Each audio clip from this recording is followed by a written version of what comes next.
Current নেই, তারপর অতিরিক্ত গরম, তবু এর মধ্যে আমার কাজ কিন্তু একটাও থেমে থাকেনি। সব কাজই কিন্তু করে নিচ্ছে, আর রান্নাটাও কিন্তু কমপক্ষে 2-3 রকম। কেমন আছেন সবাই? আশা করি সবাই ভালো আছেন। দূরেও কাছে যে যেখান থেকে আমার আজকের ভিডিওটি দেখছেন, পুরো ভিডিওর সাথেই থাকবেন, স্কিপ না করে। ভিডিওটি আপনাদের ভালো লাগবে। তো এই তো প্রচণ্ড গরম আর কারেন্ট নেই, আমি বারান্দায় বসে তো লাল শাকগুলো বেছে নিচ্ছি। আর লাল শাকগুলো বাছতে আমার কিন্তু বিরক্ত আসছে, শাকগুলো কিন্তু কিটকিটে আর অনেকগুলো পাতায় পোকা। তো সেজন্য আমি আলো দেখতে পাবো জন্য একটা একটা করে আমি পাতা ডাটা এইভাবে বেছে নিচ্ছি। আর গরমও লাগছিল। এদিকে আবার রান্না বসিয়ে দিয়েছি রান্নাঘরে। তো রান্নাঘরে গিয়ে আবার এই তো ঢাকনা খুলে আমি তরকারিটা আবার করে নিচ্ছি। এটা হচ্ছে মাছের ঝোল। তো আমি আগে মাছ ভেজে নিয়ে এই তো সম্বারা দিয়ে আমি তরকারিটা তুলে দিয়েছি। এবারে আমি মশলা দিয়ে নেড়ে চেড়ে ঝোলের জন্য জল দিয়ে আমি এই তো মাছটা রান্না করে নিলাম। তো এতে আজকে রুই মাছ রান্না হলো ফুলকপি আর আলু দিয়ে, আর খেতে কিন্তু দারুণ হয়েছিল। আর মাছের ঝোলটা দেখেও কিন্তু মনে হচ্ছে ঝোলটা ভালো হবে খেতে। তো এই তো আবার শাক, লাল শাকের ঘন্ট কিন্তু আমার থেকে বেশি ভালো লাগে, কিন্তু শাকটা কিটকিটের জন্য আজকে লাল শাকটা ভাজি করব। তো যাই হোক, লাল শাক ভাজিও কিন্তু ভালো হয়েছিল, শাকের ভালো বলতে হয় না, তবুও বললাম। তো এদিকে যে গরম আর সব সময়ের জন্য কারেন্ট থাকছে না, প্রায় দিনের মধ্যে হয়তো আধা ঘন্টা কারেন্ট থাকছে, 15 মিনিট থাকছে, তারপরে কারেন্ট থাকছে না, তবুও কিন্তু আমার কাজকর্ম থেমে থাকেনি। আর এই যে ঘরটাতে রান্না করছি, জানালা দিয়ে রোদের এত প্রখর তাপ আসছে আর গরম, কিন্তু তার মধ্যেও আমি কিন্তু 2-3 রকম রান্না করছি। হাজবেন্ডের আবার মুখে তো একরকম রান্না রুচি। ঘরে অনেকগুলো সবজি না থাকলে তো মাছের ঝোল করলাম, আর আজকে শাকটা এনেছিল। আর এই যে পেঁপে অনেকগুলো আছে, পেঁপেগুলো নষ্ট হয়ে যাচ্ছে। আর এভাবে পেঁপে ভাজি করলে কিন্তু আমার খুবই ভালো লাগে। শুধু এই পেঁপে ভাজি দিয়ে কিন্তু আমার ভাত খাওয়া হয়ে যায়।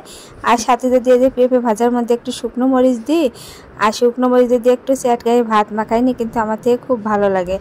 তো এই তো দুপুরে খাওয়া দাওয়া কমপ্লিট করে নিলাম। এক কাজে দুই কাজ বলে না, সেটা আমার হয়েছে। সেদিনকেই তো বাজারে গিয়েছিলাম, যে কাজটা সেটা সুষ্ঠুভাবে হয়নি, সেজন্য আবার আজকে গরমে ঘেমে গেলাম ওই বাজারে কাজটার জন্য। যাই হোক, আজকে কোনো রকম হয়েছে। এদিকে আবার সন্ধ্যা পর মেয়ে জামির খাবে, তো জামিরটা মাখাচ্ছিলাম। আর মেয়ে তো মরিচ খাবে না, সেজন্য মেয়ের জন্য একটু আলাদা করে তুলে রেখে কাসুন, একটু লবণ, চিনি আর কাঁচামরিচ দিয়ে আমি জামিরটা মাখালাম। কিন্তু আমার এই সাদা জামিরের থেকে লাল জামিরটা বেশি ভালো লাগে। আর এই জামিরটা কিন্তু কিনে আনেনি, আমাদের বাড়িতে কাকি শাশুড়ি দিয়েছে খাওয়ার জন্য, তাদের অনেকগুলো গাছে জামির হয়েছে। তো আমাদের পাড়া গ্রামে এমনই হয়, কারো কিছু হলে দিয়ে খাওয়া হয়। তো আজকের এই জামিরটা কিন্তু সন্ধ্যাবেলায় তো মাখা করে খেয়ে নিলাম। আবার এদিকে আবার এই তো রান্নাঘরে এসে একটু পিঠা বানাবো। তালের অনেকদিন হলো তাল একটু গুলে ফ্রিজে রেখে দিয়েছি। তালের কিন্তু যে কোনো আইটেম খেতে ভালোই লাগে। তো বড়া করলাম না, বড়াতে অনেকটা তেল থাকে, আর তেল খাওয়া তো শরীরের পক্ষে খুব একটা ভালো না। তো এতই কলার পাতায় আজকে এই তালের পিঠাটা করব, খেতে কিন্তু আমার থেকে খুবই ভালো লাগে। আর আমি কলার পাতাগুলোকে ভালো করে ধুয়ে একটু করে তেল মাখিয়ে নিয়েছি ন্যাকড়া দিয়ে।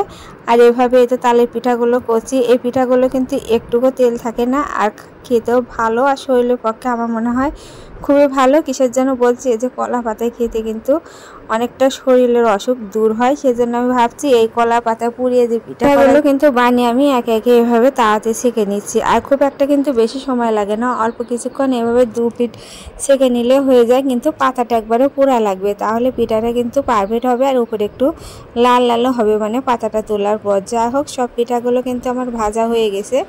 আমি এই তো একে একে পিঠাগুলো এখন থালে তুলে নেব।